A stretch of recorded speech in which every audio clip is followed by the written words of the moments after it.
시청자 여러분 안녕하십니까. 4월 18일 뉴스특보 시작합니다. 서울대우 중앙대 약대 세포분자병리학 전공교수 최영일 시사평론가 나오셨습니다. 안녕하십니까. 안녕하세요. 사회적 거리두기 종료 시한이 하루 앞으로 다가오면서 정부가 사회적 거리두기 추가 연장 여부를 고심하고 있습니다. 정부가 어떤 결정을 내릴지 주목되는 가운데 정세균 국무총리가 오늘 중앙재난안전대책본부 회의에서 이런 발언을 했는데요. 함께 들어보시죠. 공동체 안전을 위해 연휴 중 외부 활동을 가급적 자제해 주실 것을 간곡히 부탁드립니다. 혹시라도 여행 계획을 세우고 계셨다면 다시 한번 생각해 주시기 바랍니다.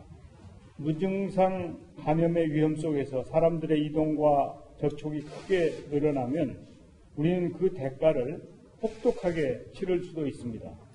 어쩌면 우리 아이들의 1학기 등교 개학이 어려워질지도 모릅니다. 네, 정 총리가 4월 말과 5월 초 황금 연휴 기간에 외출 자제를 간곡히 호소를 했습니다. 하지만 이미 여행 계획을 짜신 분들에게는 조금 혼란스러울 수도 있을 것 같아요, 최영일 평론가님. 네, 맞습니다. 일단은 사회적 거리두기가 내일까지로 돼 있죠. 네, 내일 뭔가 발표가 또 나올 겁니다. 사회적 거리두기를 연장할 것이냐, 네. 생활방역으로 전환할 것이냐. 그런데 어쨌든 지금 오늘까지 시점은 거리두기가 더 필요하다. 정세균 총리가 언제까지? 적어도 5월까지. 지금 이제 황금 연휴가 4월 말 5월 초 다가오지 않습니까? 네, 최대 6일까지도 쉴 수 네. 있어요. 그런데 이 황금 연휴라는 게 뭐 늘 있는 게 아니기 때문에 우리나라 사람들은 해외여행이나 국내 가족여행들을 여기에 맞춰서 뭐 지난해부터 잡아놓은 분들이 계시다고요. 예. 제 주변의 지인도 이미 9월에 잡아놓은 해외여행을 어떻게 해야 되는지 고민을 하고 계세요. 여행사에 어제 전화하는 걸 제가 옆에서 네. 들었는데 여행사는 이렇게 얘기를 하더라고요. 이 9월이면은 가능할 수도 있는데 아직 불확실하니 7월쯤에 저희가 연락을 드리겠습니다. 그런데 5월은 지금 목전에 다가왔습니다. 네. 적어도 지금 취소를 결정해야 될 상황인데 혹시라도 이 변경이 불가한 가족들의 경우에는 어떻게 할 것인가. 지금 혼란이 많거든요. 가족회의를 해야겠습니다. 이번 주말에. 가족회의도 해야 되겠고요. 사실은 최대한 지양하기를 권해드립니다. 지양하기를 권해드립니다만 그래도 그 뭐 상황이 다 다른 것이기 때문에 만약에 가신다면 방역 수칙에서 안전한 것인지 이런 것들은 반드시 점검이 필요해 보이는 대목입니다. 네. 사실 황금 연휴 기간에 제주도나 동해 주요 관광지 숙박시설 예약이 다 찼다고 전해지고 있는데 네. 정 총리는 혹독한 대가를 치를 수 있다. 여행을 자제할 것을 당부를 했습니다. 아이들 등교 계약도 미뤄질 수 있다고 얘기를 했는데요. 어쨌든 제가 보기엔 정 총리가 이런 얘기를 한 건 지난 3월 말이었죠. 싱가포르가 먼저 이 계약을 하면서 다시 폭증을 했다란 그 부분을 교훈을 삼아야 되는 거 아닌가 이런 지적을 한 것 같습니다. 예, 그런 말씀을 아마 염두에 두시고 하셨을 수도 있고요. 전반적인 말씀을 했을 수도 있습니다. 이제 무슨 말이냐면은 초등학교 저학년이 등교 개학을 한다. 이것은 네. 우리나라에 있는 코로나19 위험이 거의 완전히 가셨다라고 하는 시그널을 전 국가에 주는 것이거든요. 네. 그러니까 초등학교 저학년이 등교를 한다. 이것은 등교 이상의 큰 의미를 갖고 있습니다. 그러니까 여태까지 있었던 뭐 그것이 고강도 사회적 거리두기가 되든 아니면은 뭐 생활 방역체가 되든 상관없이 초등학교 저학년 학생들이 등교 개학을 하게 되면 예. 모든 사회에 닫혀 있던 것들이 일시에 다 열리면서 온 국가가 전부 코로나19로부터 해방이 될 수 있는 시점이다. 이렇게 시그널이 갈 수가 있어요. 예. 네. 그렇기 때문에 정 총리께서 얘기한 것은 학교 학생들의 개학과 관련해서 이 하신 말씀은 자칫 우리가 잘 관리하지 못하게 될 경우에는 개학이 미루어질 수도 있고 개학이 미루어진다고 하는 것은 여전히 위험이 있다고 하는 거가 계속 지속되는 거기 때문에 네. 그런 점에서 정 총리께서 특별히 개학이라고 하는 예를 들어서 말씀하신 것으로 보이거든요. 그렇기 때문에 지금 단계에서는 굉장히 엄중하다. 그래서 우리가 지금까지 해온 것뿐만 아니라 더 잘 관리가 되어야 초등학교 개학을 할 수도 있고 그래야 온전한 위험으로부터 해방이 될 수 있을 뿐만 아니라 온전한 생활로 돌아갈 수 있다. 이런 말씀을 하신 것이기 때문에 그런 점에서 이 말씀을 파악하면 되지 않을까 이렇게 이해가 됩니다. 네, 사실 정 총리의 발언이 내일 고강도 사회적 거리두기의 종료 시점을 앞두고 나와서 의미가 더 큰 것 같은데요. 어제 하루 신규 확진자는 18명으로 58일 만에 10명대로 떨어지긴 했습니다. 설 교수님께서는 코로나19 지금 사태가 좀 마무리되는 것인지 아니면 앞으로도 계속 주목을 해야 되는 것인지 어떻게 전망하십니까? 마무리는 전혀 아니고요. 네. 기본적으로 우리나라는 하향 안정화 추세가 안정적으로 잘 관리가 되고 있습니다. 네. 그런데 우리가 이제 고강도 사회적 거리두기를 이번 주말인 19일까지로 내일이죠. 정했습니다. 내일 연장을 할지 아니면 그대로 종료를 할지 좀 고심이 깊어지는 것 같긴 해요. 그렇습니다. 그런데 이제 제가 판단하기로는 아마 연장이 될 것으로 생각이 되는데요. 왜 그러죠? 몇 가지가 있습니다. 첫째 하나는 지난 주일날에 지난 일요일이 이제 부활절이었습니다. 네. 네. 그래서 대규모 이제 오프라인 집회들이 있었고요. 또 다른 하나는 며칠 전에 끝난 총선 이슈가 네. 있습니다. 그렇죠. 이것 때문에 대규모 접촉들이 일어났습니다.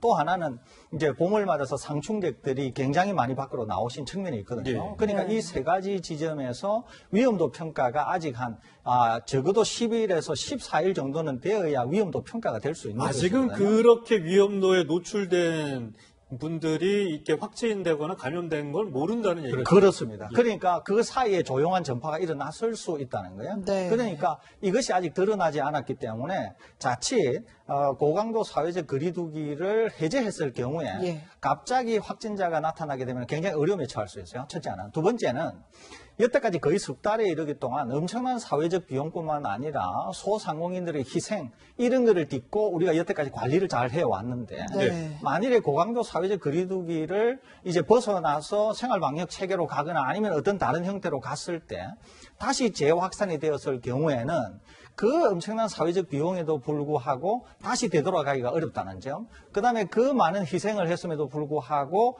그 이전의 일들이 다 물거품이 된다고 하는 점. 네. 또 하나는 정부가 확실히 고강도 사회적 거리두기를 벗어나가지고 어딘가로 갔을 때 재확산이 될 때 그 책임감, 정부의 신뢰 이런 것들을 감안한다고 하면 지금의 상황에서 고강도 사회적 거리두기를 해제하기는 좀 이런 시점이 아닌가. 그래서 제 개인적으로는 적어도 일주일 아니면 길면 2주일 정도는 다시 연장이 될 것으로 이렇게 예상하고 있습니다. 네, 알겠습니다. 좀 답답한 마음인데 지금 혹시 서울 광화문 광장 모습을 좀 볼 수 있을까요?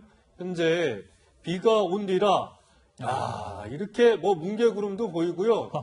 4월에 청명한 날씨가 이어지고 너무 있는데 날씨가 좋네요, 진짜. 예, 네. 정말 예. 개인적으로는 밖으로 나가고 싶고 여행도 가고 싶은 날씨인데 많은 분들이 지금의 이 봄 하늘 그리고 꽃이 여기저기 피는 모습을 보고 이렇게 생각하시는 분들이 많을 것 같아요. 근데 말씀하신 것처럼 사실 4주간 고강도 사회적 거리두기 피로감이 적지 않다고 생각하시는 국민들이 많을 거고요. 또 무엇보다 영세 자영업자들 피해도 큰 상태입니다.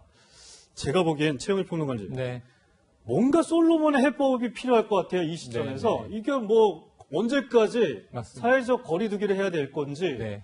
어떻게 또 이렇게 방법을 찾아내야 될지 자, 좀 그러니까 고민이에요. 공중보건을 생각하면 방역을 아니할 수 없고 네. 사주라고 했지만 공식적으로 사주고요. 사실은 사회적 거리두기를 의료 전문가들이 방송에서 꼭 필요하다 얘기한 게 2월 20일, 23일부터예요. 거의 2달입니다. 네. 근데 이제 정부가 지정한 게 2주 또 2주. 그러니까 이제 4주 이상인데 지금 또 한편으로는 이 2달 가까운 시간 동안 그야말로 시장은 꽁꽁 얼어붙어 있습니다. 크게는 이제 수출 기업들이 예. 고통받고 있지만 글로벌 팬데믹이니까요.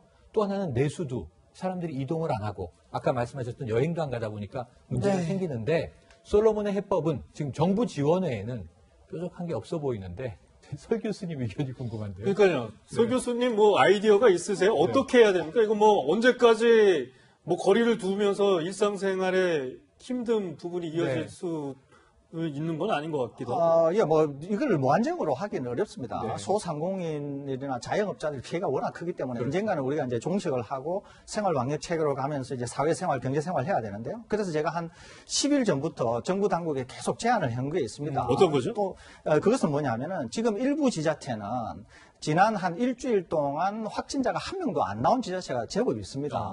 그래서 네. 이런 지자체들을 생활 방역 체계로 먼저 가봐서 모범 사례처럼 꼽는 그렇죠. 건가요? 그러니까 이제 시범 지자체로 한번 운영을 해보면 어떤가 하는 것이거든요. 왜 그러느냐 하면은 그 지자체도 이제 고강도 사회적 거리두기와 소상공인들의 피해 사이에서 계속 고민을 하고 있을 거예요. 네. 그런데 제가 말씀드린 것처럼 지난 한 일주일 동안 환자가 안 나왔다고 하는 것은 지금 이미 확진자가 다 감시망 내에 있다고 볼 수 있고 추가로 환자가 나온다고 하더라도 감시망 내로 편입시킬 수 있다는 것이거든요. 그러니까 이런 지자체는 어느 정도 안전이 담보되었다는 판단하에서 사회적 거리두기를 일부 해제하면서 생활 방역 체계로 가보게 되면 네. 어떤 문제가 있는지, 문제점이 생겼을 때 개선할 수 있는지 등을 우리가 한번 위험도 평가를 해볼 수 있다는 거죠. 대신 이제 지자체 주민들의 협조가 필요하니까 네. 지자체와 당국과 지자체 주민들이 동의를 한다고 하면은 바로 그런 지점에서 한번 한 2개 정도 이 지자체를 운영해 보면 네. 뭔가 위험도 평가가 되고 또는 심지어는 자신감이 생기게 될 경우에는 어떤 시점에서 전국적으로 확대하는 게 가능하다고 보는 것이거든요. 그래서 이것을 한번 검토해 보면은 오히려 더 안전한 그런 길이지 않겠나 하는 생각에서 제가 여러 번 말씀드리니까 네. 한번 네. 검토해 보시기를 강력히 네, 예, 좋은 아이디어 한번 같습니다. 네, 서 교수님. 네. 사실 또 경북 예천 사례를 보면요. 이 사회적 거리두기가 얼마나 중요한지 알 것 같기도 하거든요. 그리고 오늘 논산 훈련소에서 2번째 확진자가 나왔다면서요. 맞습니다. 그러니까 지금 예천 사례가 정부도 두려워하고 네. 우리 국민들도 두려워하는 사례인데요. 이 뭐 구로구 콜센터, 이거 대규모 집단 감염인데 예천 같은 작은 도시 여기는 인구가 5만 5천 명입니다. 네. 근데 2월 말부터 3월 초까지 6명의 확진자가 있긴 했어요. 그 다음에 한 달 동안 확진자가 없었습니다. 조용한 지역이었는데 이번 달 들어와서 9일 날 확진자가 발생했습니다. 40대 여성 한 분이 발생이 됐고요. 그 가족 3명이 감염이 됐습니다. 네. 그리고 동료도 감염이 됐어요. 연쇄 예. 감염이 일어나고 있네요. 그러더니 2차, 3차, 4차 감염까지 퍼지면서 오늘 시점으로 35명째 확진자가 나온 네. 겁니다. 여기서만. 그러니까 이걸 보면은 지금 예천 지역뿐 아니고요. 인근 지역으로 또 전파가 돼서 안동에서 2명, 문경에서 1명. 근데 이제 이들이 확진이 발견되지 않았다면 아까 우리 설 교수님 조용한 전파자 얘기를 하셨는데 이게 쭉 퍼져나가서 꼭 지역사회가 뭐 100명, 200명 감염되는 건 순식간 아니겠습니까? 네. 그런 점에서 아직도 소규모, 중규모 집단 감염은 두렵다 이런 생각이 듭니다. 논산훈련소 같은 경우에도 제가 알기로는 그냥 집단 생활을 훈련소는 집단 단체 생활을 생활이죠. 하는 내무반에서 수십 명씩 네. 생활하고 같이 밥 먹고 같이 뒹굴고. 근데 지금 이 35명이라고만 말씀드렸는데 40대 여성 감염자가 가족과 그리고 동료에게 전파했다고 말씀드렸지만 네. 사실은 19세 아들이 이제 전파되는데 주요 역할을 해요. 왜냐하면 젊은 층들한테 우리 클럽 가지 마라, 감성주점 가지 마라 이런 얘기 하고 있는데 이 19세 아들이 그 지역사회에서 친구들과 만나서 술을 마십니다. 주점에서. 그리고 또 다른 접촉자는 심지어 하루에 2군데 식당을 가고요. PC방을 가고요. 오락실을 가고요. 주점에서 친구들과 또 어울립니다. 네. 그러니까 이런 것이 좀 증폭하는데 접촉의 강도를 높이는 이제 역할을 한 것 같아서 네. 항상 이 젊은 층들에 대한 이야기를 계속 하는데 쉽게 좀 자제되지 않는 것 네. 같습니다. 논산훈련소도 지금 어제 이제 첫 소식이 전해지기로는 신천지 교인으로 보이는데 31번 확진자와 같이 예배를 받고 이후에 또 확진 판정을 받아서 다시 격리가 됐고 또 오늘 또 다른 이제 논산훈련소 훈련병 1명이 감염이 추가로 됐기 때문에 이게 아직까지는 정확한 역학조사가 나오지 않은 상태여서 어떻게 전파가 되고 있는지는 좀 당국에서 추가 조사가 필요한 상황인 것 같습니다. 그렇지만 이 논산훈련소까지 코로나19가 확산이 된다면 이 긴장감은 더 커질 수밖에 없을 군이 것 같습니다. 가장 위험한 집단 생활을 하는 것 중에 하나예요. 아까 설 교수님 강조 주신 게 학교는 집단 생활의 전형적인 이제 모델이고요. 또 하나는 군. 여기는 뭐 24시간을 함께 먹고 자고 합니다. 그래서 이러한 것들은 초기부터 우리가 많이 걱정을 했던 곳인데 지금도 확진자가 나오고 있다는 점에서 경계를 늦출 수 없어 보입니다. 네, 네. 알겠습니다. 코로나19 사태가 장기화되면서 치료제에 대한 관심도 높아지고 있습니다. 특히 에볼라 치료제죠. 렘데시비르가 코로나19 치료에 뛰어난 효과를 보고 있다는 보고가 미국에서 나왔거든요. 설대우 교수님. 예. 저도 이제 이것 때문에 취재하려고 몇 번 전화를 드렸었는데 어떻게 보시나요? 이 렘데시비르의 효과요? 이 렘데시비르라고 하는 약은 원래 에볼라 치료제 용으로 예. 개발된 약입니다. 그리고 오랫동안 렘데시비르는 에볼라 치료제로 테스트가 쭉 됐었어요. 네. 그런데 별로 효과가 없어가지고 거의 뭐 실패하다시피 한 약입니다. 이 약은. 그러는데 이제 이 에볼라 바이러스가 RNA 바이러스고 네. 코로나19가 같은 이제 RNA 바이러스입니다. 바이러스 네. 자체는 다르지만 그래서 이제 이 렘데시비르를 코로나19에 한번 써보았다는 거죠. 써보니까 세포 배양에서 약간 효과가 있는 것 같고 그래서 그러면 사람한테 한번 써보자. 여태까지 사람한테 쭉 쓰면서 어떤 용량, 안전 이런 네. 거는 어느 정도 파악이 됐기 때문에 에볼라 치료제용으로 쓰이면서 코로나19에도 한번 써보자 이렇게 됐는데 몇 군데서 임상 시험을 했습니다. 그런데 지금 오늘 나온 이 결과는 이게 시카고 대학의 결과인데요. 네. 다른 결과들과는 약간 다릅니다. 다른 결과들은 그렇게 뛰어난 결과를 보이지 않았는데 네. 시카고 대학의 이 임상 초기 결과는 상당히 뛰어난 효과를 보이는 거예요. 한 125명에게 그것도 중증인 환자에게 썼는데 열도 바로 깔아앉고 증상도 상당히 완화되면서 아주 조기에 퇴원을 했다는 것이거든요. 그래서 이제 뭐 주가에도 엄청나게 영향을 미치고 이랬는데 아무튼 예. 개발사인 길리어드사는 네.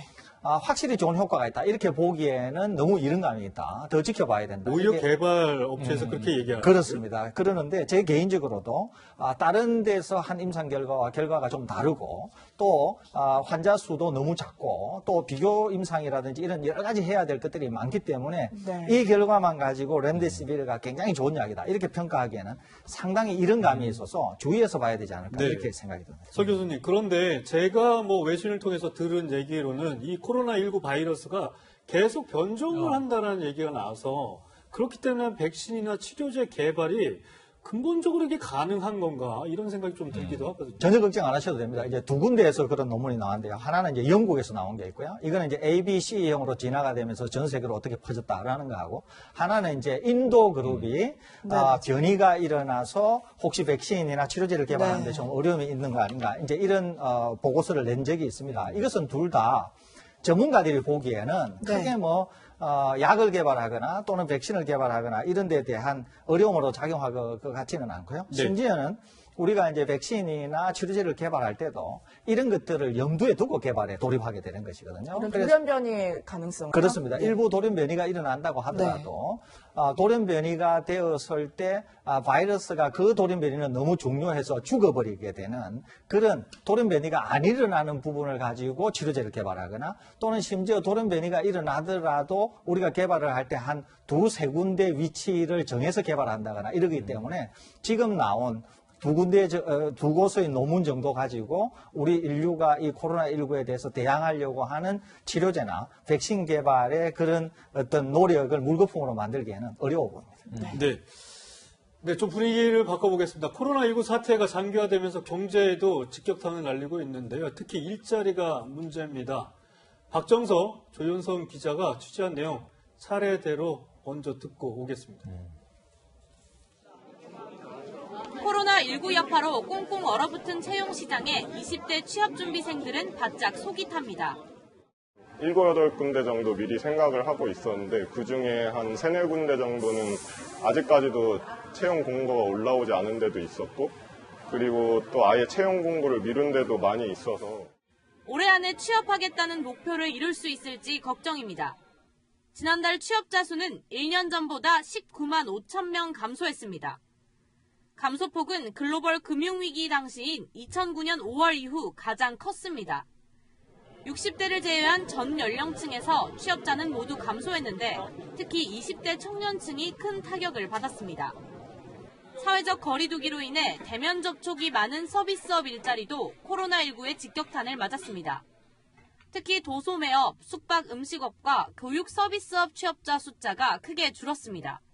자영업 상황도 악화됐습니다. 지난달 고용원 있는 자영업자는 19만 5천 명 줄고 고용원이 없는 자영업자는 12만 4천 명 늘었습니다. 경영난으로 직원들을 내보내고 1인 가게로 버틴 자영업자가 많았던 것으로 보입니다. 자영업자 등 고용 안전망의 사각지대에서 일자리 감소의 충격이 더욱 컸다는 점이 마음을 무겁게 합니다. 다급해진 정부는 다음 주 초 고용 안정을 위한 특단의 패키지 대책을 발표하기로 했습니다. 채널A 뉴스 박정선입니다. 이 헬스장은 코로나19 여파로 이달 초까지 보름간 문을 닫았습니다. 급감하는 매출에 헬스장 운영자는 가족처럼 아꼈던 아르바이트생 1명을 최근 내보낼 수밖에 없었습니다. 운영을 강행하고 고용까지 하면서 가기엔 좀 부담스러운 상황이라 한 명은 일단 정리를 했고요. 나머지 직원들도 일단 시간을 단축하면서 또 다른 아르바이트생은 이곳에서 단축 근무를 하기로 했지만 줄어든 급여가 못내 아쉽습니다. 답답하죠. 그만큼 계획했던 게 다 물거품이 되는 거니까 자취를 하다 보니까 많이 배달시키고 그러는데 돈이 부족하니까 그냥 본집으로 다시 간 다음에 반찬을 싸들고. 이렇듯 고용기간이 짧은 임시직과 일용직 취업자는 지난달 59만 3천 명 줄었습니다. 고용 취약계층이 가장 먼저 코로나19로 인해 타격을 입은 겁니다. 코로나19 여파로 지난달 다니던 직장에서 일시 휴직한 사람은 161만 명으로 역대 최대치를 기록했습니다. 1년 전보다 126만 명이나 폭증한 겁니다. 코로나19로 항공사나 면세점 등 일부 대기업까지 휴업과 휴직을 실시한 영향으로 보입니다. 코로나19의 영향으로 대민 접촉이 있는 도소매 서비스업이라 도소매 음식점업이라든지 교육 서비스업 쪽을 중심으로 일시휴직자가 많이 증가한 것. 문제는 일시휴직자가 통상 취업자로 분류되지만 6개월 동안 일자리로 돌아가지 못하면 실업자가 될 수 있다는 점입니다. 반년 안에 코로나19를 잡지 못하면 대량 실업 사태로 이어질 수 있다는 우려가 나옵니다.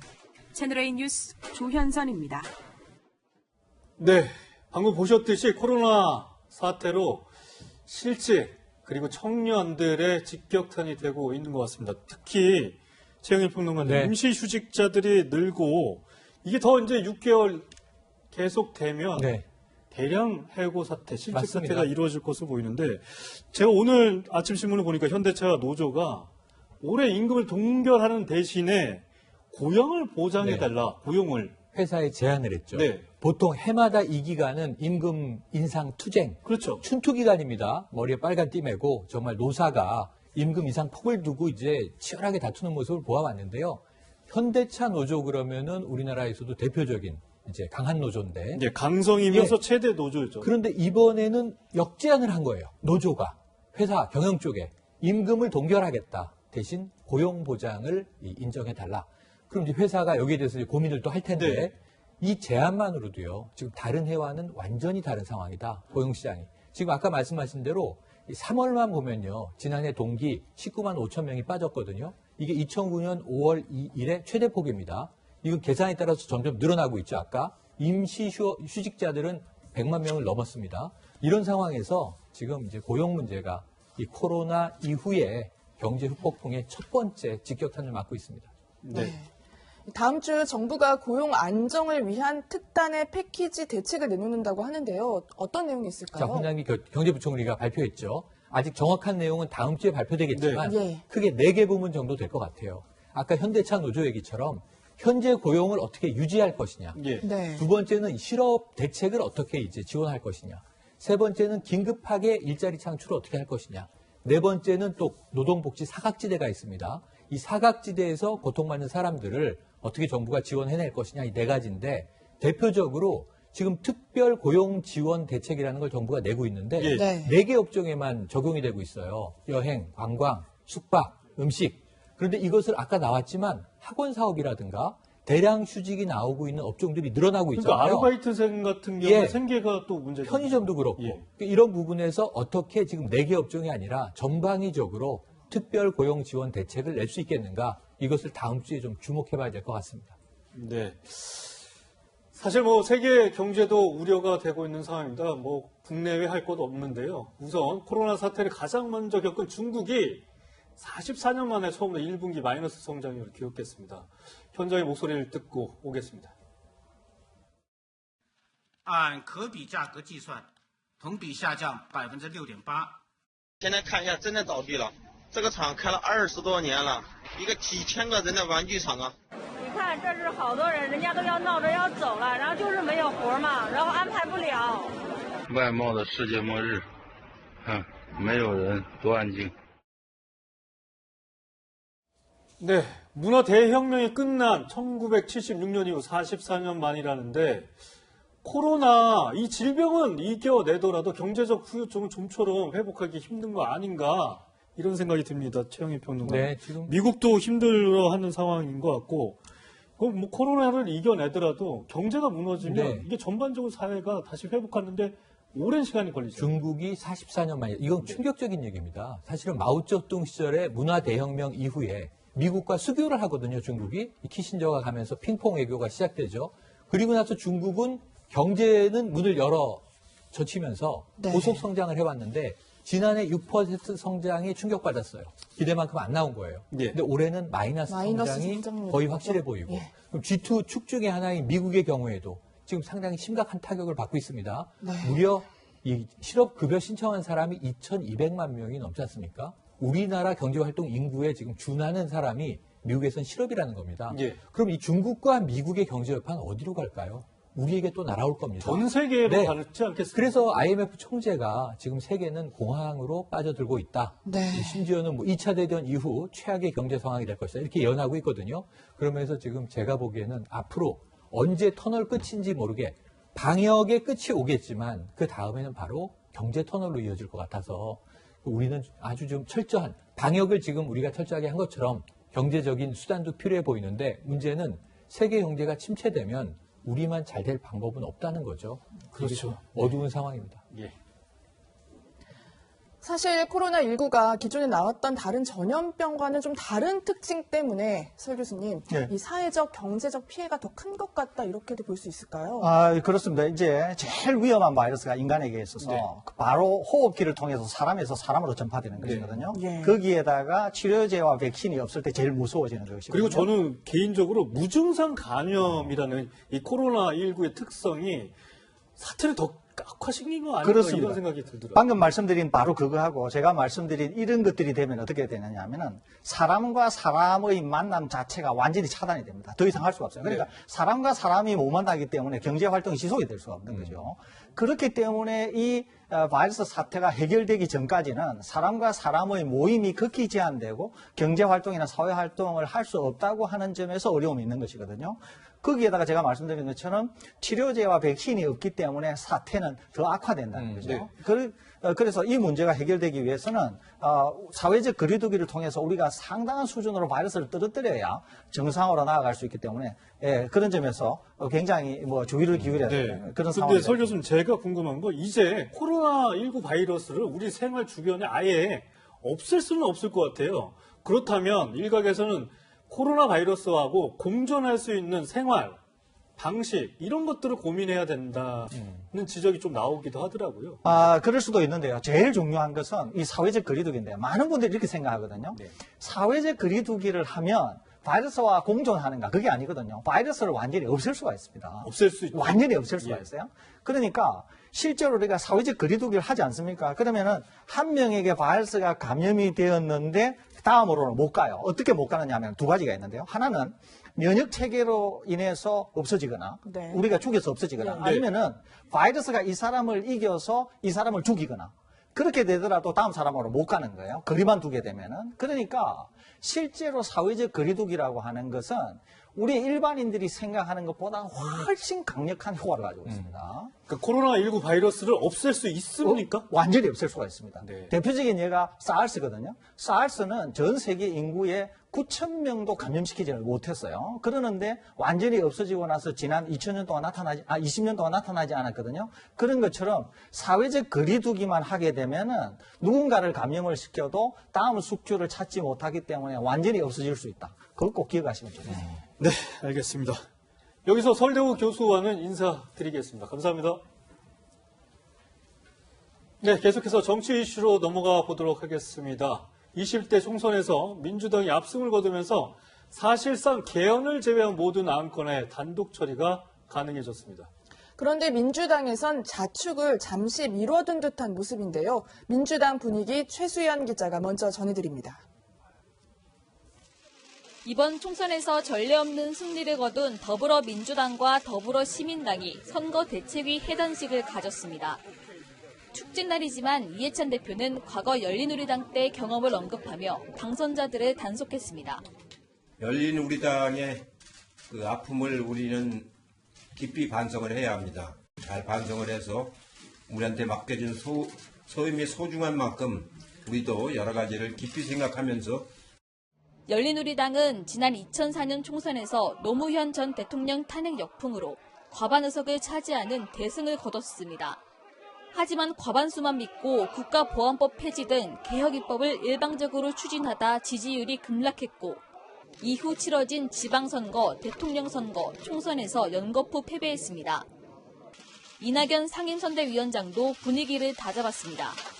이해찬 대표께서 과거의 아픈 경험을 말씀해 주셨습니다. 국민 앞에 조금이라도 오만이나 미숙, 성급함이나 혼란상을 드러내면 안 됩니다.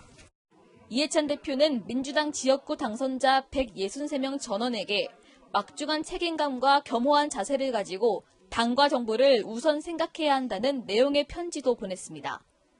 앞서 우희종 더불어시민당 공동대표는 SNS에 총선 승리를 자축하며 국가보안법 철폐도 가능하다고 180석의 힘을 과시했습니다. 채널A 뉴스 최수연입니다. 네, 배종찬 인사이트 K 연구소장 김광삼 변호사 나오셨습니다. 안녕하십니까? 네, 안녕하십니까?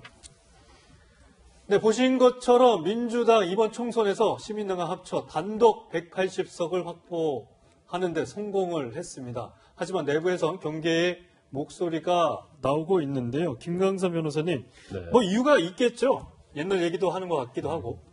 그렇죠. 이제 반면 교사라는 얘기를 하잖아요.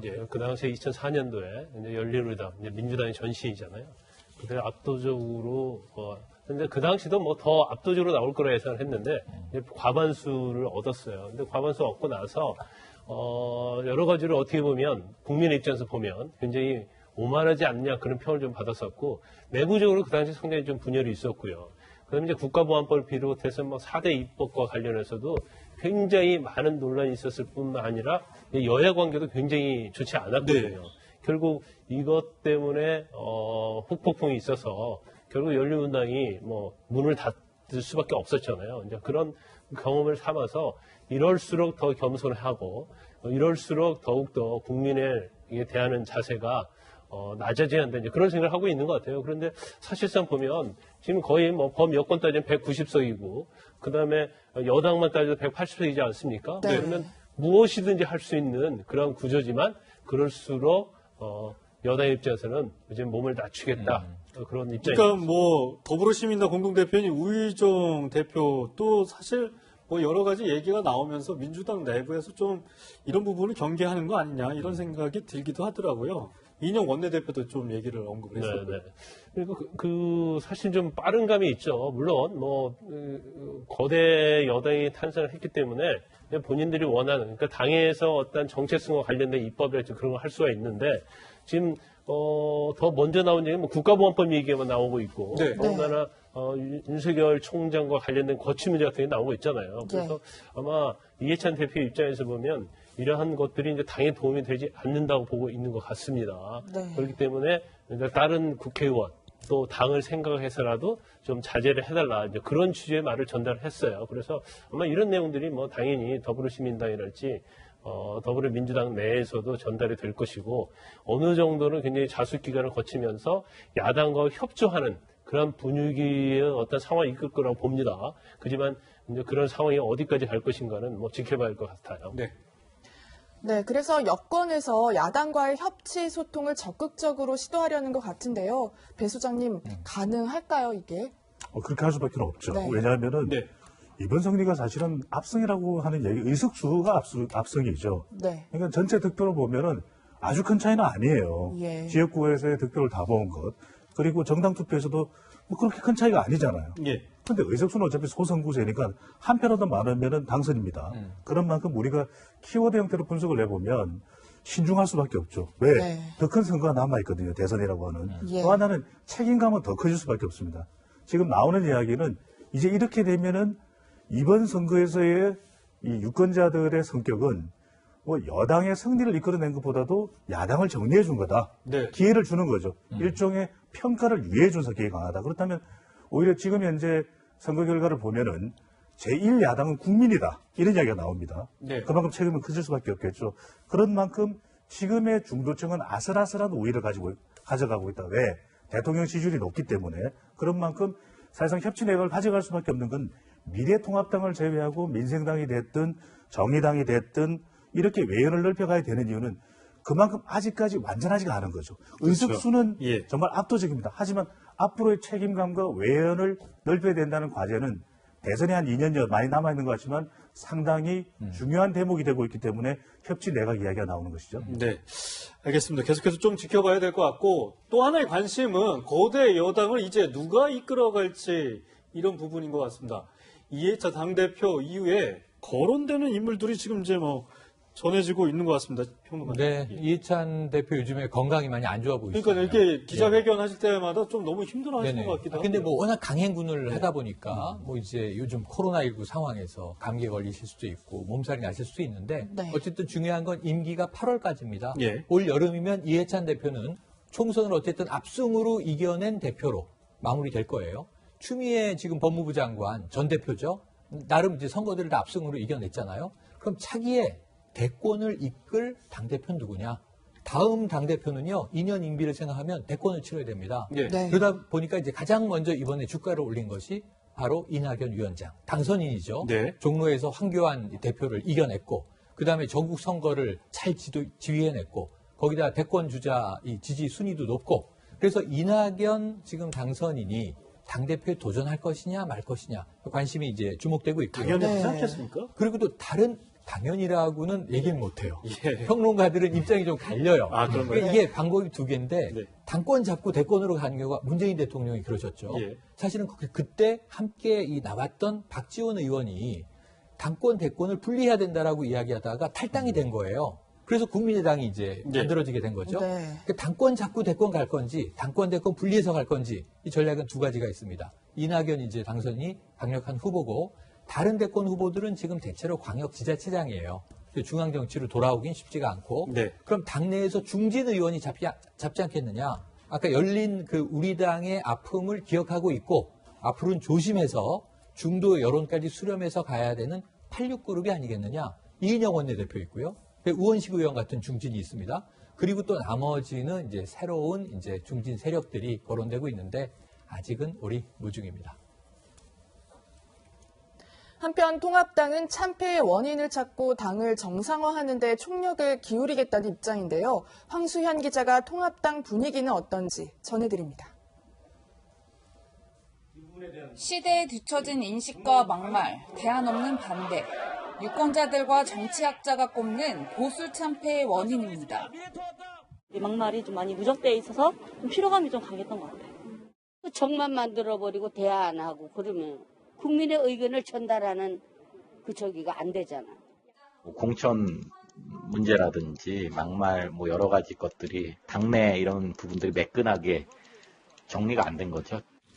당내에서도 자성의 목소리가 나옵니다. 사실상의 해체 명령이었다며 시간이 걸리더라도 체질을 바꿔야 한다고 말합니다. 안보 발의하고 뭐 좌파를 규정하고 그러면서 그 너희들은 뭔데 이런 얘기가 굉장히 많은 거거든. 보수 진영에서 가지고 있던 그 생각을 근본적으로 바꾸지 않으면 안 된다 하는 거고요. 70년대 산업화 세대의 감성만으로는 지금 전체 국민을 다 아우를 수 없다는 것이 증명이 되었기 때문에 이런 보편성의 회복, 상식의 회복, 품격의 회복 이런 것들이 가장 급선무라고 생각합니다. 총선 후 첫 비공개 최고위에서는 지도부 총사퇴와 비대위 구성 문제가 논의됐습니다. 재창당의 버금가는 당 쇄신 작업에 내전하겠습니다. 어떤 방향으로 결정이 되면 지도부는 사퇴해야죠. 비대위원장으로는 황교안 전 대표가 사퇴하기 전 당 수습을 부탁했던 김종인 총괄선대위원장이 유력합니다. 당선자들이 뜻을 모아 김 위원장을 비대위원장으로 추대하는 방안이 검토되고 있습니다. 김 위원장 측은 전당대회 개최 전까지 상황을 수습할 관리형 비대위가 아닌 당 정비 권한을 일임받는 강력한 비대위를 원하고 있는 것으로 알려졌습니다. 비대위 운영 기간을 놓고도 조율이 필요한 만큼 김종인 비대위 출범까지는 다소 시간이 걸릴 것으로 보입니다. 채널A 뉴스 황수연입니다. 네, 통합당에선 이 비대위원장으로 김종인 위원장을 추대하기로 의견을 모은 것 같은데요. 어떻게 김종인 위원장이 뭐 결정을 내렸다고 합니까? 일단 뭐 대안이 없는 것 같아요. 그러니까 네. 너무 리더십 공백이 크잖아요. 그러니까 통합당의 당의 리더십도 공백이 있고 지금 대권 주자도 마찬가지 아니겠어요? 예. 근데 사실 민주당과는 굉장히 대비가 됩니다. 예. 아까 최평가서 얘기하신 것처럼 민주당은 지금 당대표 할 사람도 엄청 풀이 인재가 많아요. 대권 주자도 마찬가지인데 네. 지금은 사실은 통합당에는 전혀 뭐 과연 당을 이끌 사람 또는 대권 주자도 굉장히 부재한 상황인데 결국 대안은 뭐냐? 결국 김종인 위원장밖에 없을 것 같아요. 네. 당내나 당외 인사 중에서도 앞으로 통합당을 이끌 수 있는 사람은 김종인 위원장밖에 없지 않느냐 이렇게 생각을 하는데 지금 비대위원장을 들어가게 되면 지금 완전 이번 총선을 통해서 통합당이 완전 무너졌다고 볼 수 있는 거거든요. 네. 그리고 김종인 위원장이 통합당에 이렇게 비대위원장을 한다고 한들 어떤 것들을 해낼 수 있을지 거기에는 또 의문의 부호가 들어요. 그러니까 당 자체가 있는데 리모델링을 하라고 하면 그건 어느 정도 할 수가 있겠죠. 예. 근데 새로운 집을 지으라고 하면 과연 어떤 집을 지을 것인가. 혼자 집을 지을 수는 없잖아요. 그렇죠. 더군다나 김종인 위원장이 통합당에 뿌리를 두고 계속 있었던 건 아니잖아요. 그렇지만 결국은 통합당 입장에서 보면 대안이 없기 때문에 결국 김종인 위원장이 가장 적합론자다 이렇게 보는 것 같고 김종인 위원장은 처음에 그런 얘기가 나왔을 때는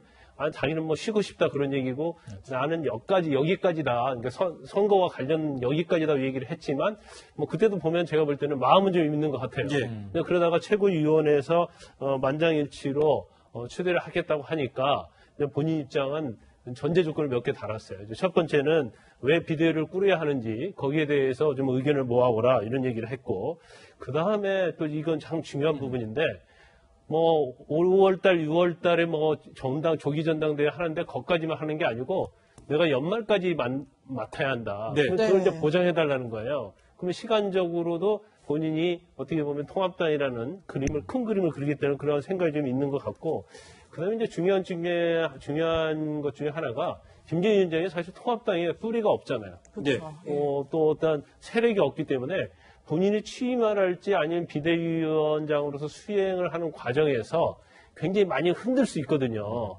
통합당 내의 세력들이. 그래서 이제 그런 부분에 있어서도 미리 그런 부분이 없게 해달라 이런 조건을 아마 내세웠는데 본인 입장은 그런 것 같아요. 이제 불쏘시개의 역할을 하지 않겠다는 취지인 것 같고 그다음에 또 한 가지 약간 언론에서 나오는 얘기는 또 본인이 개인적으로 약간 좀 사심이 있지 않느냐 그런 얘기도 나오고 있는데 그건 이제 추후에 아마 비대위원장으로 취임을 하게 되면 어떤 행보를 보면 김종인 위원장이 어떤 생각을 하고 있는가를 알 수 있을 것 같습니다. 네, 알겠습니다.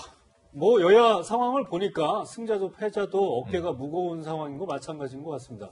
이번 총선의 최대 이변과 변수는 뭐였을지 21대 총선 세 가지 특징을 좀 꼽아봤는데요. 우선 가장 큰 변수는 높았던 사전 투표율이 아니었나 이런 생각이 듭니다. 우선 사전 투표율이 높았던 얘기부터 좀 했으면 하는데요. 배 소장님. 네. 이게 변수가 된 건 맞죠? 보니까는 사전 투표 개표가 진행되면서 이 접전 지역의 표심이 완전히 이제 달라진 것 같더라고요. 그렇죠. 왜 표심을 갈랐을까? 사전투표는 적극 지지층들이 투표를 하거든요. 네. 그러니까 뚜렷하게 나누어지죠.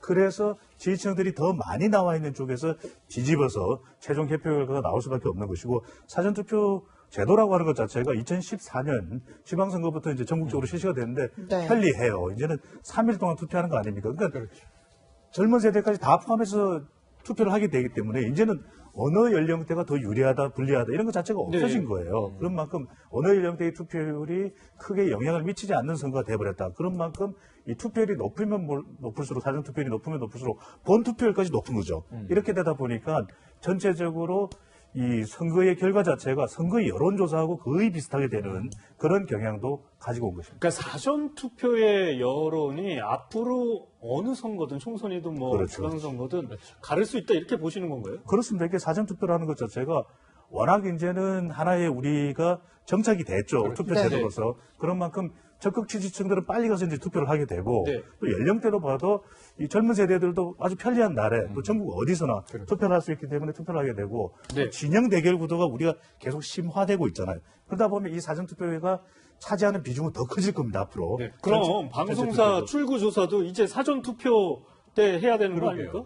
이건 아마 이게 공직선거법이 개정돼야 될 거예요. 근데 이번의 경우에도 사전투표 때문에 애를 먹긴 했습니다. 그럼에도 불구하고 이번 선거 이후에는 이번 선거에서 사전투표 경향까지 이 노하우가 축적돼서 다음 출구조사 때 반영이 됩니다. 그러니까 예. 출구조사 기간이 그동안 오랫동안 축적된 노하우가 있기 때문에 그것까지 반영된다면 다음번에는 이번에 범했던 그런 실수들을 좀 더 줄일 수 있을 것으로 보입니다. 네, 알겠습니다. 네. 다음 변수를 꼽으라면요, 야당의 사표가 많았다는 거 아닐까 싶은데요. 사실 소선거구 때문에 투표가 이제 뭐 1위가 된 사람이 무조건 되는 거잖아요. 그러다 보니까 야당의 사표가 많았다. 그런 분석이 나오더라고요. 그러니까 정당 득표율과 당선자하고 민심의 향방은 다른 것 같더라고요, 이번에 보면. 그렇죠. 이 민심의 향방 자체가 이번에 전반적으로 이 표심을 한번 보면은 접전지가 굉장히 많았어요. 그렇죠. 70여 곳 가까이가 여론조사상으로도 접전이고 개표도 우리가 3% 미만의 경우에도 24곳 정도 나왔는데 이거 좀 늘려볼까요? 5% 미만, 10% 미만으로 가면 10% 미만이라는 것도 얼마든지 판세의 흐름에 따라서 뒤집어질 수도 있는 그런 선거라고 한다면 이번의 경우에 사실 어느 한쪽이 압도적이었다고 할 수가 없는 거죠. 그러다 보니까 소선구제가 되다 보니까 네. 46% 대 44%가 돼도 44%는 사표예요. 그렇죠. 그렇게 되는 그러니까 거죠. 그만큼 진영 간 대결 구도가 강화되어 있는 심각하게 드러난 이번 선거의 결과는 사표가 더 많을 수밖에 그래서 없는 민주당이 것이죠. 긴장할 수밖에 없는 거 아니겠습니까? 그렇습니다. 제가 그 말씀을 드리고 있는 거예요. 의석수는 압도적입니다. 하지만 이 국민들의 표심으로 보면 바로 이 파란색 바로 밑에 칸에 핑크색이 깔려있다는 걸 항상 잊지 말아야 된다는 거예요. 네, 알겠습니다. 마지막으로 세 번째 특징을 좀 살펴보도록 하겠습니다. 21대 국회 새로운 얼굴들이 굉장히 많이 자리를 차지를 했습니다. 초선 의원이 151명 과반이 넘었습니다. 이거는 뭐 사실 뭐 굉장히 저도 오랫동안 봐왔던 의원들이 이제 앞으로 국회에서 볼 수 없는 게 돼서 아쉽기도 하지만 또 다른 초선 의원들에 대해서 내심 기대감도 있거든요. 그렇죠. 초선이 우리가 항상 선거 때마다 많이 당선돼요. 우리가 2004년 탄핵 후폭풍이 있었을 때도 초선이 60%가 넘었습니다. 그러니까 사실 초선 국회라고 해도 과언이 아니었던 거죠. 이번의 경우에도 많다. 그렇다면 사실은 좀 미숙함도 있을 거예요. 재선 3선에 노련함은 없겠지만 그만큼 사실은 개혁적이에요. 그런데 네. 한 가지 우려되는 것은 네. 이번 선거에서도 나타났던 흐름이지만 이것이 진영 간 대결 구도가 되면 당 내에서 자기 목소리를 내면 또 말짱 도루묵일 겁니다. 그런 네. 개혁에 대한 기대는. 그런 만큼 이 초선 의원이 많아진 여당이 약간의 우세로 당선된 곳이 많았던 이유는 초선 의원의 인지도도 낮아요. 네. 그런데 왜 이 전직 시장까지 역임을 했던 사람들을 꺾고서 당선이 되느냐? 이번에 대통령 지지율 덕분입니다. 대통령 지지율이 높았잖아요. 네. 그래서 대검 선거 전날, 전전날 조사된 한국갤럽 기준으로 파악을 해보시면 정확한 수치는 이야기하는데 거의 60%에 가까워졌어요. 가장 최고치였던 거죠. 자, 300명의 의석수를 60%를 대입해 보십시오. 몇 명입니까? 거의 300명. 예, 비슷하게 나오네요. 180명이에요. 그래서 이건요. 대통령 지지율을 봐서 그냥 투표를 한 경향도 상당히 있기 때문에 초선 의원은 누구보다도 개혁적이고 자신의 역량을 보여줘야만 다음 선거는 이렇지 않을 가능성이 있을 거 네. 아니겠습니까? 그래야만 재선 3선이 가능하다는 것을 분명히 기억해 둘 필요가 있는 것이죠. 그러니까 인물, 초선이라는 새로운 얼굴보다는 기존의 정당과 대통령의 지지율이 초선이 이 당선됐게끔 만들어줬다. 이렇게 봐야 되는 거죠. 한마디만 더 하겠습니다. 지는 지방선거 때요. 대통령 지지율이 60, 70% 고공행진이었잖아요. 아직도 구청장이 누군지 몰라요. 그러네요. 네. 알겠습니다. 예, 배 소장님 얘기 잘 들었고요. 네. 이번에 정치 신인 중에서요, 이분의 이름이 가장 많이 오르내리는 것 같은데요. 이 4년 전 탈북해 탈북민으로는 처음으로 지역구 의원으로 국회에 입성한 태구민 당선인입니다. 잠깐 당선 소감 좀 들어보겠습니다.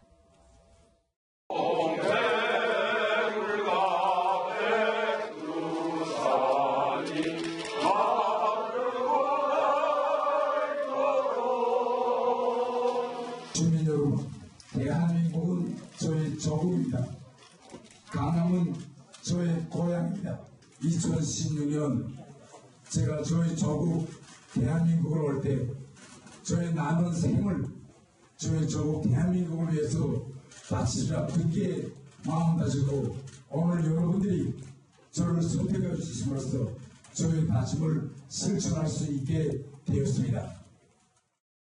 네, 태구민 후보자 당선되자마자요, 청와대 게시판에는 강남 재건축 지역에 새 터민 아파트를 넣어달라는 막 청원이 올라오기도 했고요. 요 며칠 온라인에서는 정말 그 태구민 당선인의 지역구인 뭐 강남과 관련해서 뭐 희화화된 패러디가 계속 쏟아지고 있다면서요. 네, 많습니다. 네. 뭐 이런 대한민국 서울 강남이 뭐 종북 지역이 됐느냐 뭐 이런 네. SNS도 많고요. 네, 또 약간 영상에도 나오고 있네요. 북한식 표현 저기 저 보면은 역삼역인데. 이응을 이유로 해서 예. 자 이제 역삼역입니다. 역삼역입니다. 지하철은 이런 거죠. 강남이라고 돼 있네요. 역삼동 가려면 몇 번 챙겨야 뭐 이런 식으로 이제 북한식 좀 이제 이 발음 이런 조롱들이 많이 나오고 있고요. 좀 눈에 띄는 거는요. 북한 매체도 지금 태구민 의원 당선자에 대한 또 비판을 올렸어요. 네. 이게 이제 이 북한의 선전 매체죠. 대외 선전 매체 메아리라고 하는 곳에서 이 서울시 강남구가 부패 소굴로 전락했다 이렇게 썼는데 이게 이제 이 그 태구민 당선인의 이 탈북 그리고 이제 우리나라로 들어오게 된 이유에 대해서 본인은 자녀 교육 때문에 들어왔다 이렇게 밝혔거든요. 근데 영국에 이렇게까지 네. 뭐 당선자를 비난하고 비판을 해야 될지 조롱까지 이어지고 있어서 그러니까 이건 조금 뭐 아까 배종찬 소장이 이야기한 진영 논리가 네. 그러니까 뭐 사실은 반대도 마찬가지입니다. 또 비판하는 야권 지지층은 여권의 이제 이 당선인들에 대한 비판 조롱 SNS에 많고요. 근데 이제 태구민 당선인은 워낙 또 화제의 당선인이다 보니까 더더욱 SNS에서 이런 조롱이 많은 것 같은데 이 좀 성숙한 코로나19와 맞서는 성숙한 시민이라면 자제됐으면 하는 대목입니다. 배 소장님, 사실 저는 이 태구민 후보자를 통합당이 강남에 공천해서 이제 내보냈을 때 왜 그랬을까? 물음표가 한 3개 정도 달리더라고요. 안보 이슈에 대한 확인으로 봐요, 저는. 왜냐하면 이번 선거에서 강남 3구의 결과는 거의 영남하고 비슷했거든요. 아까 말씀드렸지만 지지층들이 총결집을 했습니다. 그런데 영남 지역과 강남 3구 지역은 어떤 성향이 나왔냐면 중도가 나왔는데 그 중도의 성격이 중도 진보가 아니라 중도 보수예요. 그러면 영남과 강남에서는 미래통합당이 당선이 되는 겁니다. 그런데 여기에서 한 2가지 이슈가 더 영향을 미쳤어요. 하나는 부동산 이슈도 있습니다. 그런데 지금 지방선거도 그렇지만은 지난 총선하고도 대비해서 이번의 경우에는 강남의 풍향계가 좀 달라요. 근데 그 풍향계 다른 걸 보면 여기에 중도 진보가 아니라 중도 보수가 나온다는 이야기는 안보 이슈가 조금은 암시적으로 작동을 했다라는 겁니다. 이번 선거 직전에도 북한이 미사일을 쐈단 말이에요. 그렇다면 그것이 물론 이제 과거로 해결돼서 또 북한을 적대시하고 이런 것보다는 적어도 북한과 남북 관계에 깔려 있는 문제를 해결해야 된다라는 정서는 영남이나 영남적 성향이 강한 강남에서 나타났다는 거예요. 왜? 비핵화라는 것이 아직 해결 안 됐잖아요. 알겠습니다. 뭐 배 소장께 뭐 이런 질문을 좀 드려도 될지 모르겠지만 이제 대선이 앞으로 2년 앞으로 다가오고 있습니다. 총선 결과를 봤을 때 각 당이 대선을 준비하는 과정 그리고 앞으로 민심을 얻을 수 있는 포인트는 뭐라고 좀 보실 수 있을까요? 경쟁입니다. 경쟁에 대한 국민을 향한 경쟁이죠. 제가 이것은 2004년도의 총선 이후의 상황과 비교해서 짧게 설명을 드립니다. 자, 2004년에 열린우리당 압승했습니다. 탄핵 입법금으로. 그런데 지방선거 대선 참패를 했죠. 그 이후 변화하지 않았다는 것이에요.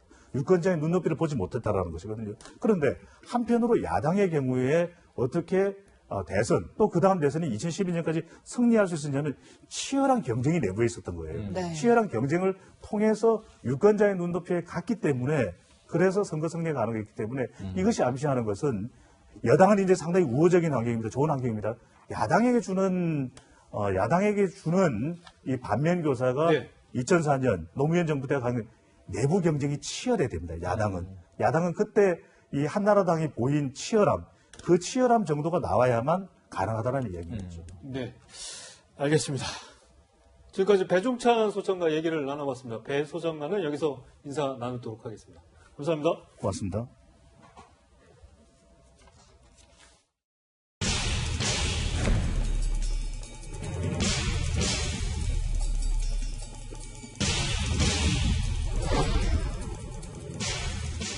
본인 때문에 피해 입은 분들께 한 말씀 해주시죠. 죄송합니다. 정말 진심으로 사죄드리고 죄송합니다. 미성년자로서는 처음으로 신상공개 대상 됐는데 부당하다고 생각하십니까? 그동안 입장한 너희 모두 멤버방에서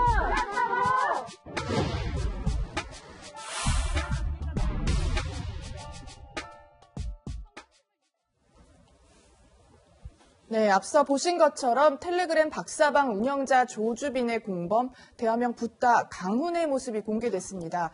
신상 공개 결정이 내려졌기 때문인데요. 10대 피의자의 얼굴이 공개된 건 변호사님 이번이 처음이라면서요? 네, 이번이 처음입니다. 그 신상 정보 공개 제도가 2010년도 4월에 이게 시작이 됐거든요. 네. 그런데 그 이후에 10대들은 신상 정보 공개가 된 적이 없고 예. 2013년도에 대구 클럽 여대생 살인 사건이 있었거든요. 예. 그때 25세 된 사람이 신상 정보 공개됐는데 25세가 이제까지 공개된 사람 중에서 나이가 가장 어려요. 그 이유는 여러 가지 있지만 일단 뭐 10대들의 신상 정보 공개한 것은 너무 가혹하다. 이제 그런 여론이 있을 수 있고 예. 그다음에 지금 법에 보면 성폭력 행위 등 처벌에 관한 법률에 보면 네. 신상 정보 공개를 할 수 있는 대상이 있어서 청소년은 제외하도록 되어 있습니다. 예. 그런데 사실 이 붓다가 원칙적으로는 청소년에 해당이 돼요. 왜냐하면 19세인데 생일이 안 지나면 18세잖아요. 만으로. 그렇죠. 그래서 청소년에 예. 해당이 되는데 네. 성폭력법에 보면 신상정보 공개의 대상 중에서 19세가 되면 19세 되던 해는 아직 생일이 안 지나도 예외적으로 신상 정보를 공개할 수 있다고 되어 있습니다. 그래서 결과적으로 이제 신상 정보가 공개가 된 거죠. 네.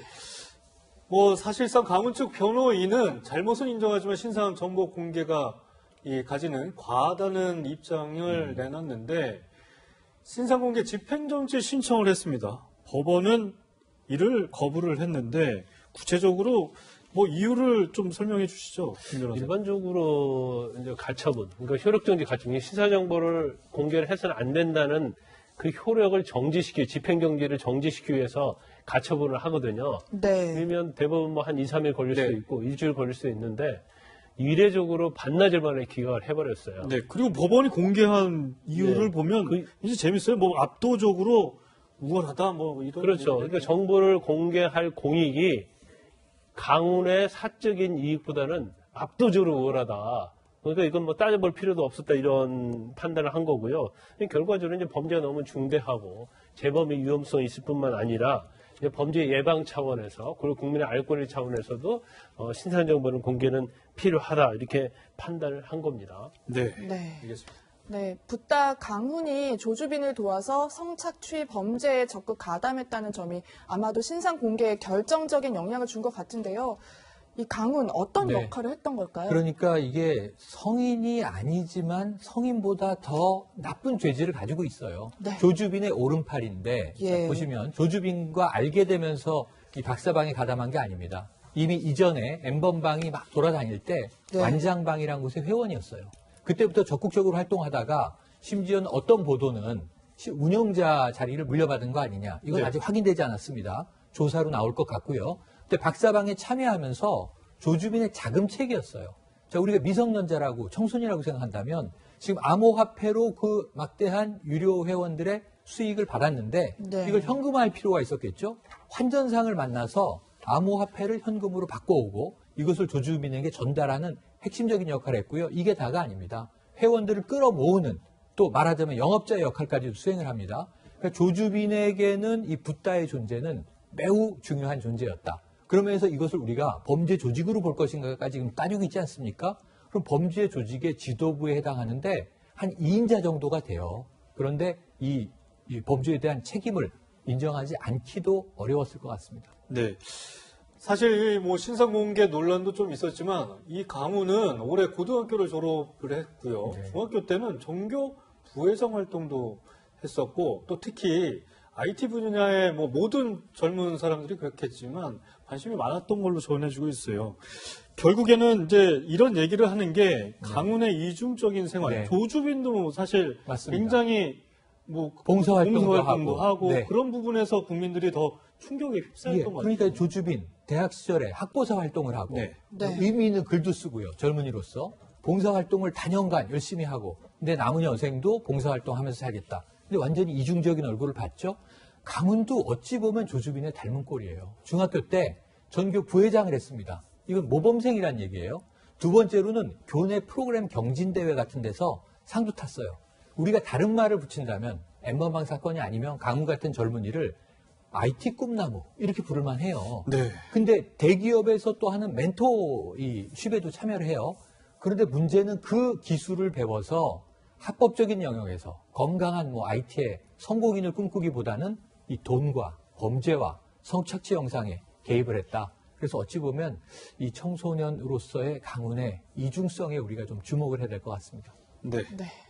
조주빈이 밝혔던 박사방 공동 운영자는 3명으로 알려져 있는데요. 그중 한 명인 강훈의 신상이 공개된 거고 다른 운영자에 대한 신상 공개 가능성 이런 얘기들이 나오는데요. 다른 공범 이제 뭐 대화명이 이기야였던 경우에는 지금 군 검찰 왜냐하면 지금 현역 군인이기 때문에 군 검찰이 수사를 하고 있는데 가능성이 좀 있을까요? 제가 볼 때는 뭐 가능성이 충분하다고 봐요. 이제 이기야 같은 경우에는 이제 군인이잖아요. 네. 근데 이제까지 제 기억으로는 아마 군에 있던 군인이 신상경보 공개된 사례는 없는 걸로 알고 있어요. 예. 그렇지만 지금 이기야 같은 경우에는 이제 하는 역할이 주로 이기야로 대화명으로 활동하면서 박사방에 있던 그러한 성착취물을 퍼나르는데 굉장히 중요한 행동을 했었고. 네, 홍보요 역할을 네, 그런 이제 홍보 역할을 주로 많이 한 걸로 알려져 있습니다. 그렇기 때문에 사실 이제 강훈 못지않게 굉장히 범죄 혐의의 중대성은 크다고 볼 수 있고요. 그리고 네. 피해자에 대한 굉장히 어떻게 보면 죄질이 불량하다고 볼 수 있어요. 그래서 군 자체에서는 뭐 일단 수사를 해보고 그다음에 그 결과에 따라서 신상정보 공개 여부를 결정하겠다고 하는데 근데 군에서도 만약 한다 하면 민간인처럼 네. 그런 절차를 좀 거치게 될 거예요. 그렇지만 아마 군에서도 신상 정보를 공개하는데 좀 무게를 두고 있지 않나 그럼 이것도 싶습니다. 군 검찰이 이렇게 요청을 하고 이렇게 판단을 법원에 내리게 되는 건가요? 법원이? 일단은 뭐 신상정보 공개 결정이 나면 이제 공개가 되는 거예요. 근데 강훈 같은 경우에는 굉장히 이례적으로 법원에다가 신상정보 공개를 해서는 안 된다는 그런 가처분 아니면 이제 본안 소송을 취소해달라. 네. 그 공개 결정을 취소해달라는 이제 소송을 한 거죠.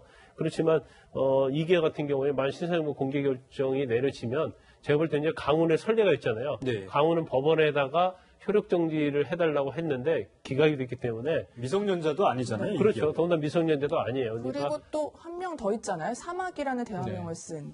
사마귀에 대해서는 지금 추정을 하고 있는데 못 잡은 건가요, 현재? 네, 아직 못 잡고 있어요. 근데 굉장히 그 수면 아래서 잠적적인 활동을 했다고 해요. 이제 그러다 보니까 아마 텔레그램이랄지 공범들을 추적을 해도 굉장히 잡기 어려운 모양이에요. 그렇지만 아마 어느 정도로 경찰 수사를 하고 있는데 아마 성과는 좀 거두고 있는데 그걸 미리 얘기를 하면 경우에 따라서 뭐 도주한다랄지 관련된 사람들이 범죄와 관련된 부분을 은닉할 수 있기 때문에 경찰에서 함구를 하고 있는데 아마 추적을 끝까지 하면 잡을 수 있지 않나 싶습니다. 네, 알겠습니다.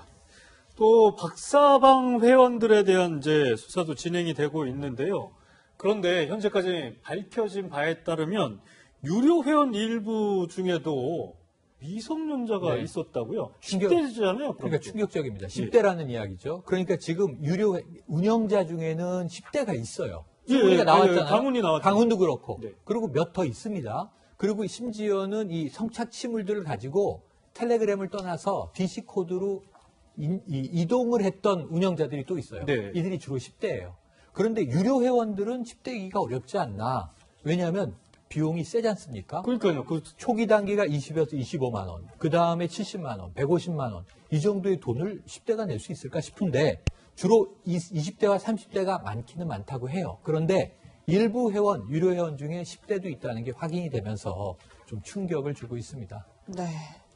네. 참 10대들이 이렇게 끔찍한 성범죄의 가해자라는 게 충격적인데요. SNS로 미성년자에게 접근해서 성착취물을 받은 또 다른 그런 제2의 조지빈을 검거했는데 10대 여고생이었다 이런 얘기도 나와요. 이게 충격입니다. 말씀하신 대로 제2의 조주빈이 있다. 네. 바로 이제 이 피해 여성들에게 직접 이야기를 나누면서 성착취물을 받아내고 협박한 사람이다. 뭐 얼마나 악질적인 사람이냐.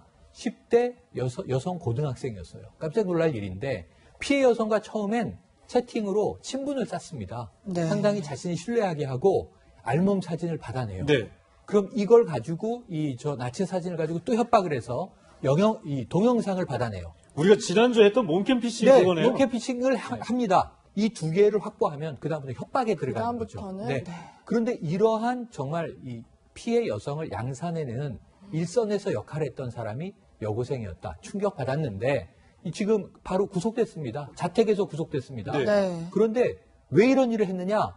나도 사실은 똑같은 피해를 당한 일이 있었다. 피해를 당했는데 그걸 네. 또 다시 범죄를 저질렀다. 그러니까 피해자가 가해자로 전환됐다? 이런 경우가 없는 건 아니라고 해요. 네. 근데 아직까지는 피해를 당했다는 이 주장은 확인된 바는 없습니다. 네. 뭐 10대들의 범죄가 날이 갈수록 좀 심각해지고 있다라는 것 같은데 이 가해자인 동시에 피해자가 되고 또 피해자가 가해자가 되는 이런 현상이 계속 반복되는 거 아닌지 참 우려스럽습니다. 김관선 변호사님. 네.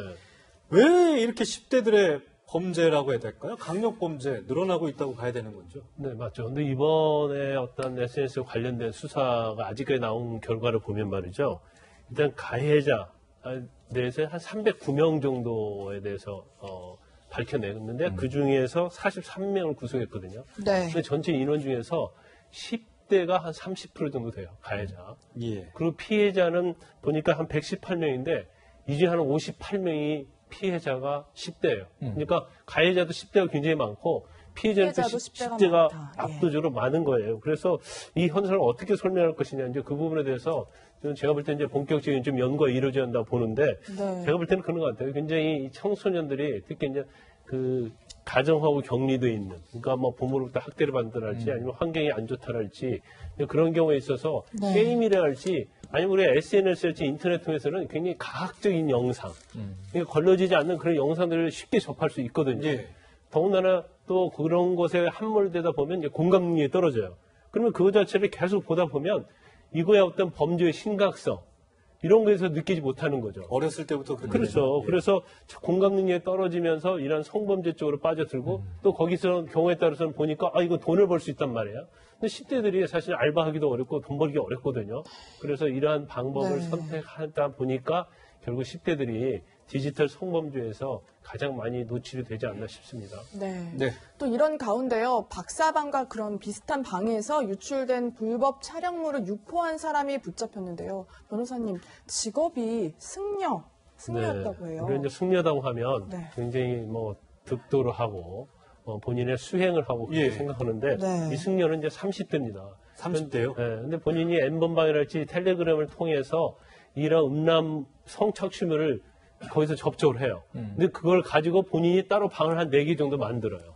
직접 운영을 했다는 얘기네요. 네네. 이걸 또 퍼날릅니다. 그래서 유포한 것만 한 8,000건 정도 되고요. 엄청나네요. 체포 당시에 네. 이제 스마트폰을 압수하고 컴퓨터를 압수해서 봤는데 성착취물 영상을 1,200개나 소지하고 있었다는 겁니다. 그래서 굉장히 좀 경악스러운 일이고 네. 어떻게 승려가 이런 행위를 했을까 정말 아이러니한 측면이 좀 있어요. 진짜 이 디지털 성범죄가 10대뿐만 아니라 모든 그런 것 같아요. 아까도 저희가 강훈의 과거 이력을 살펴봤는데 네.